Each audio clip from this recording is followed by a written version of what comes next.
இன்றைய வேளாண் தொழில்நுட்ப பகுதியில் கேழ்வரகு பயிரில் ஏற்படும் நோய்களும் அதன் மேலாண்மை முறைகளும் குறித்து திருவண்ணாமலை மாவட்டம் அத்தியந்தல் சிறுதானிய மகத்துவ மைய பயிர் நோயியல் துறையின் இணை பேராசிரியர் முனைவர் PT சரவணன் அவர்கள் தரும் தகவல்கள்.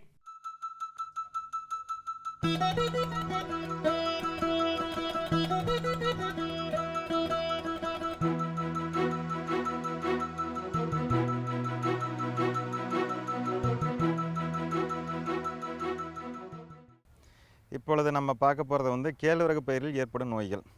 அதாவது கேழ்வரகு பயிரானது சிறுதானிய பயிரில் ஒரு மிக முதன்மையான ஒரு பயிர். இதனுடைய வாழ்நாள் பார்த்தோம்னாக்க 110லேருந்து 115 நாள் வயதுடைய பயிர்.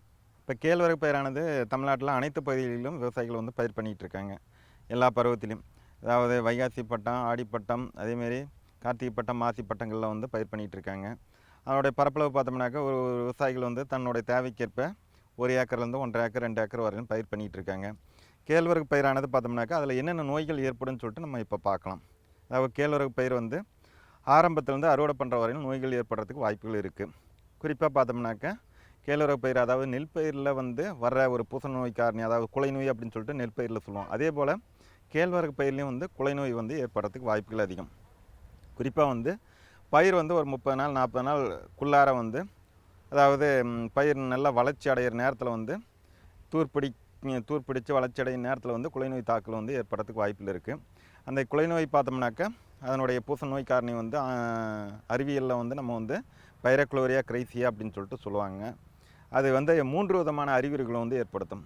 என்னென்ன அறிகுறிகள்னாக்கா இலைப்பகுதியில் ஏற்படுத்தும், அதே போல் கதிருக்கு அடிப்புறத்தில் உள்ள பகுதிகளில் ஏற்படுத்தும், அதுக்கப்புறம் கதிரில் வந்து அறிகுறிகளை ஏற்படுத்தும். இப்போ இலையில் பார்த்தோம்னாக்கா குறிப்பாக வந்து ஒரு செடி வந்து ஒரு 30 நாள் 40 நாள் இருக்கும், 20 நாள்லேருந்து 40 நாளுக்குள்ளே வந்து அந்த இலைகளில் வந்து குறிப்பாக மையப்பகுதியை தாண்டி அந்த நுனிப்பகுதி வரையிலான பகுதிகளில் வந்து குலைநோயினுடைய அறிகுறி எப்படி இருக்கும்னாக்கா நீள் வட்ட வடிவிலான பழுப்பு நிற பகுதியில் இருக்கும். நீள் வட்ட வடிவில்னா பார்த்தோம்னாக்கா 2 முனையும் வந்து நீண்டிருக்கும், நடுப்பகுதி கொஞ்சம் விரிவடைஞ்சிருக்கும். இதுதான் வந்து நீள் வட்ட வடிவிலான பழுப்பு நிற பகுதிகள். குறிப்பாக வந்து பனி அதிகமாக பெஞ்சினாக்கா அதனுடைய மையப்பகுதி பார்த்திங்கனாக்கா கொஞ்சம் வெளிரிய தன்மை சாம்பல் நிறத்தில் இருக்கும். இதுதான் வந்து குலை நோயினுடைய தாக்குதல், அதாவது இலைகளில். இதை வந்து நம்ம என்னன்னு சொல்லுவோம்னாக்கா இலை குலை நோய் அப்படிம்போம். அதே போல் அதே நோய் காரணி வந்து என்ன பண்ணோம் அப்படின்னாக்கா அடுத்தது கதிர் வந்த பின்னாடி கதிருக்கு கீழுள்ள பகுதிகளில் வந்து நோய் அறிகுறி ஏற்படுத்தும். கதிர் நல்லா வளர்ந்த பால் பருவத்திலையோ அல்லது வளர்ச்சி அடையும் பருவத்தில் வந்து கதிருக்கு கீழுள்ள பகுதிகளில் வந்து நோய் அறிகுறி ஏற்படுத்தும். ஏற்படுத்தின உடனே என்னாகும், அதாவது செடியில் வந்து அந்த பாதிக்கப்பட்ட செடியிலேருந்து கீழ்ப்பகுதியிலேருந்து மேல் பகுதி, அதாவது கதிருக்கு செல்ல வேண்டிய ஒரு சத்துக்கள் அப்புறம் நீர்கள் வந்து தடைபடுறதுனால மொத்த கதிரும் வந்து பதறா போகிறது. என்ன சொல்லுவாங்கன்னா பொக்கா போகிறது. அதாவது தானியங்கள் வந்து வடிவத்தில் வந்து அளவு அப்படியே தான் இருக்கும், நசுக்கி பார்த்தீங்கன்னாக்கா உள்ளே வந்து அந்த பவுடர் வந்து இருக்காது. பதறா போகிறது, பொக்கா போகிறதுன்னு சொல்லிட்டு சொல்லுவோம். அந்த மொத்த கதிர் வந்து பொக்கா போகும், ஓகேங்களா, பதறா போயிடும். இதான் வந்து இதுக்கு பேர் வந்து கழுத்து குலை நோய் அப்படின்னு சொல்லிட்டு சொல்லுவோம். அதாவது கதிருக்கு கீழே பகுதிகளில் வந்து நோய் அறிகுறி ஏற்பட்டு, நோய் அறிகுறி எப்படி இருக்கும் அப்படின்னு பார்த்தோம்னாக்கா பழுப்பு நிற பகுதியில் வந்து காணப்படும். அப்படி ஏற்பட்டால் மொத்த கதிரும் வந்து பதறா போகிறதுக்கு வாய்ப்புகள் அதிகம். அதுக்கப்புறம் அந்த நோய்க்காரணி என்ன பண்ணோம் அப்படின்னாக்கா கதிர்கள் வந்து கிளையாக இப்படி பிரிஞ்சிருக்கும். ஒவ்வொரு கிளையும் வந்து நம்ம வந்து விரல்கள் அப்படின்னு சொல்லுவோம். அந்த விரல்களினுடைய உள்பகுதி பார்த்தோம்னாக்கா மைய நரம்பு பகுதி வந்து நமக்கு தெரியும். அந்த நரம்பு பகுதியில் வந்து நோய் அறிகுறி ஏற்படுத்தி அந்த நோய் காரணி வந்து என்ன பண்ணும், நோய் அறிகுறி அதாவது பழுப்பு நிற பகுதிகளை வந்து ஏற்படுத்தின உடனே என்னாகும், அந்த விரல்களில் இருக்கிற தானியங்கள் மட்டும் பதறா போகும். மற்ற விரல்கள் இருக்கிற தானியங்கள் இருக்குல்ல, அந்த கதிரில் இருக்கிற மற்ற விரல்களில் இருக்கிற தானியங்கள் வந்து நல்லா இருக்கும். அப்போ நம்ம இதை என்ன சொல்லுவோம்னாக்க விரல் குலை நோய் அப்படின்னு சொல்லிட்டு சொல்லுவோம். அதாவது இந்த கதிரில் இருக்கிற ஏதாவது ஒரு விரல்களினுடைய மைய நரம்பு பகுதியில் வந்து பழுப்பு நிற பகுதியில் ஏற்பட்டு அந்த விரல்களில் இருக்கிற தானியங்கள் வந்து பதறா போகிறதுக்கு, அதை பொக்கா போகிறதுக்கு வாய்ப்புகள் அதிகம். அதை வந்து நம்ம வந்து விரல் குலை நோய் அப்படின்னு சொல்லிட்டு சொல்லுவோம். எனவே இந்த 3 வகையான அறிகுறிகள் வந்து அந்த பூசண நோய் காரணி ஏற்படுத்தும். அதாவது இலை குலை நோய், கழுத்து குலை நோய், விரல் குலை நோய்.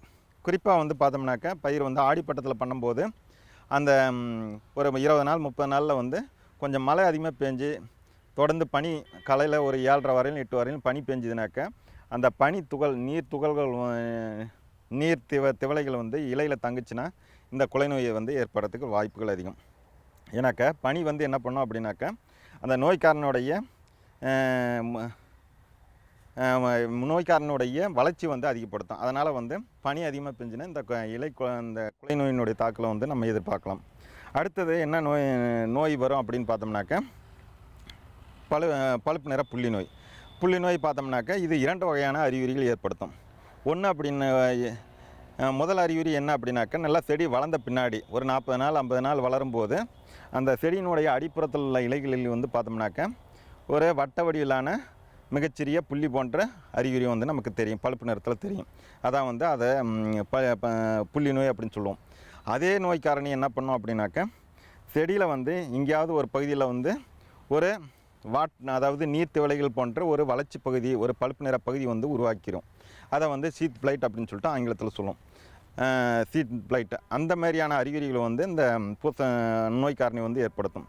இந்த அதுக்கப்புறம் முக்கியமானது என்ன அப்படின்னாக்கா இந்த அறுவடை பண்ணுற நேரத்தில் குறிப்பாக கதிர் முதிர்ச்சி அடையும் போது, கதிர் வந்து பால் பருவத்தில் அல்லது முதிர்ச்சி அடையும் போது வந்து மழை பெஞ்சுதுன்னா தானிய அழுகல் நோய் ஏற்படுறதுக்கு வாய்ப்புகள் அதிகம். இந்த தானிய அழுகல் நோய் அப்படின்னு பார்த்தோம்னாக்கா தானியங்கள் பார்த்தோம்னாக்கா நல்லா கதிர் வந்து முதிர்ச்சி அடைஞ்சிச்சுனாக்கா எப்படி இருக்கும், இப்போ நல்லா வெளியே பழுப்பு நிறத்தில் இருக்கும். ஆனால் தானிய அழுகல் நோய் ஏற்பட்டுச்சுனாக்கா அந்த கதிர் பார்த்திங்கனாக்கா நல்லா கருப்பு கலரில் மேலே வந்து அந்த பூசண வளர்ச்சி வந்து ஏற்பட்டு காணப்படும்.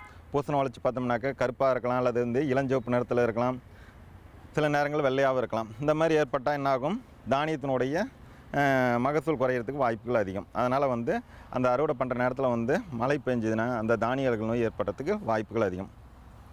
இன்னொரு முக்கியமானது என்ன அப்படின்னாக்கா நம்ம பயிர் பண்ணுற இடத்துல வந்து வயல் வந்து மேடு பள்ளமாக இருந்ததுன்னா, குறிப்பாக வளர்ச்சி பருவம் அல்லது வளர்ச்சிக்கு அந்த 50 நாள் தாண்டின பிறகு இந்த நீர் தேங்கிச்சுன்னா அடித்தண்டு அழுகல் அப்படின்னு சொல்லிட்டு ஒரு நோய் ஏற்படும். அந்த அடித்தண்டு அழுகல் பார்த்தோம்னாக்கா அறிகுறிகள் எப்படி இருக்கும்னாக்கா அடித்தண்டு அழுகி போய் செடி வந்து நேராக நின்று இருக்கிறத வந்து கீழே சாஞ்சிரும். அது வந்து குறிப்பாக வந்து அந்த அதாவது மேடு பள்ளமாக இருந்து நீர் வந்து ஒரு 3 நாளைக்கு மேலே தங்கி நீர் வந்து வயலில் நின்றுச்சுனாக்கா அடித்தண்டு அழுகல் நோய் வந்து ஏற்படுறதுக்கு வாய்ப்புகள் அதிகம். சரி, இந்த மாதிரியான நோய்களை கட்டுப்படுத்துறதுக்கு நம்ம என்ன பண்ணணும் அப்படின்னாக்கா குறிப்பாக குலை நோயை வந்து வருவதற்கு வாய்ப்புகள் அதிகம்னு பார்த்தோம்னாக்கா அறிகுறிகள் தென்பட்டவுடன் நம்ம வந்து கார்பன்டைசிம் அல்லது ட்ரைசைக்ளோசால் அப்படிங்கிற மருந்தை வந்து நம்ம வாங்கி தெளித்து கட்டுப்படுத்தலாம். கார்பன்டைசிம் வந்து லிட்டருக்கு வந்து 1 கிராம் அல்லது ட்ரைசைக்ளோசால் வாங்கினீங்கனாக்கா 1 லிட்டர் நீருக்கு வந்து 1 கிராம் என்ற விதத்தில் நம்ம வந்து தெளித்து கட்டுப்படுத்தினா நல்ல வாய்ப்பு அமையும். இங்கே நம்ம சொல்கிற தொழில்நுட்பங்கள் என்ன அப்படின்னாக்கா வருமன் காப்பது நலம் அப்படின்னு சொல்லிட்டு சான்று பெற்ற விதைகளை வாங்கி நம்ம வந்து பயிர் பண்ணணும். சான்று பெற்ற விதைகள் வாங்கி பயிர் பண்ணும்போது அந்த விதைகள் வந்து நல்ல முளைப்புத்திறன், நல்ல வளர்ச்சி இருக்கும். அதே போல் அந்த விதைகள் பேக் பண்ணும்போது பூசணக்கொல்லி மருந்து வந்து விதை நேர்த்தி செஞ்சு விதைப்பாங்க. அதனால் வந்து அந்த விதைகளின் மூலம் பரவும் நோய்களை வந்து நம்ம கட்டுப்படுத்தலாம். அதனால் வந்து நம்ம வந்து சான்று பெற்ற விதைகளை வாங்கி பயன்படுத்தினால் அந்த விதைகளின் மூலம் பரவும் நோய்களை வந்து நம்ம வந்து எளிதில் கட்டுப்படுத்தலாம். அடுத்ததாக வந்து ஒரு ஏக்கருக்கு 4 கிலோ விதையளவு அப்படின்னாக்கா அதை மட்டும்தான் பயன்படுத்தணும். குறிப்பாக அதிகமாக நம்ம பயன்படுத்தினா நமக்கு லாபம் கிடைக்கும் அப்படிங்கிற நோக்கத்துக்கு போகாமல் அப்படி பண்ணால் என்னாகும், செடிக்கு செடியிலான இடைவெளிகள் வந்து குறைஞ்சி நோய் தாக்கல் வந்து ஏற்படுறதுக்கு வாய்ப்புகள் அதிகம். அதனால் வந்து நம்ம வந்து என்ன பண்ணணும் அப்படின்னாக்கா ஒரு ஏக்கருக்கு எவ்வளோ விதையளவோ அதை மட்டும்தான் பயன்படுத்தணும்.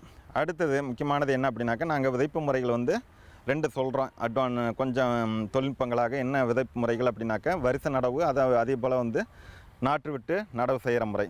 இப்போ வரிசை நடவு பார்த்தோம்னாக்கா பாத்தி கட்டி அதில் வந்து 25 சென்டிமீட்டருக்கு ஒருக்கா கோடு போட்டு அதில் வந்து கேழ்வரகு விதையை தூவி நம்ம வந்து விதைப்பு செஞ்சு நம்ம வந்து விதைக்கலாம். அடுத்தது நாற்று நடவு முறை அப்படின்னாக்கா நம்ம எப்படி நெற்பயிருக்கு நாற்று எப்படி விடுவோமோ அதே போல் நாற்று விட்டு அதில் அந்த நாற்றானது வந்து ஒரு 17 நாள்லேருந்து 20 நாளுக்குரிய நாற்றை வந்து எடுத்து பிடிங்கி நம்ம நட்டோம்னாக்கா செடிக்கு செடியிலான இடைவெளி வந்து பராமரிக்கப்பட்டு எந்த களைச்செடியும் வளராமல் நம்ம வந்து தடுக்கிறதுனால இந்த நோய்கள் வந்து வருவதற்கு வாய்ப்புகள் வந்து மிக குறைவாக உள்ளது. எனவே வந்து இந்த மாதிரியான தொழில்நுட்பங்களை வந்து நம்ம பயன்படுத்தி நம்ம வந்து கேழ்வரகு பயிரை வந்து அறுவடை செஞ்சோம்னாக்கா நல்ல மகசூலையும் வந்து நம்ம எதிர்பார்க்கலாம். மேலும் விவரங்கள் பெற முனைவர் PT சரவணன் அவர்களை 09944087028 என்ற கைபேசி எண்ணில் தொடர்பு கொள்ளலாம்.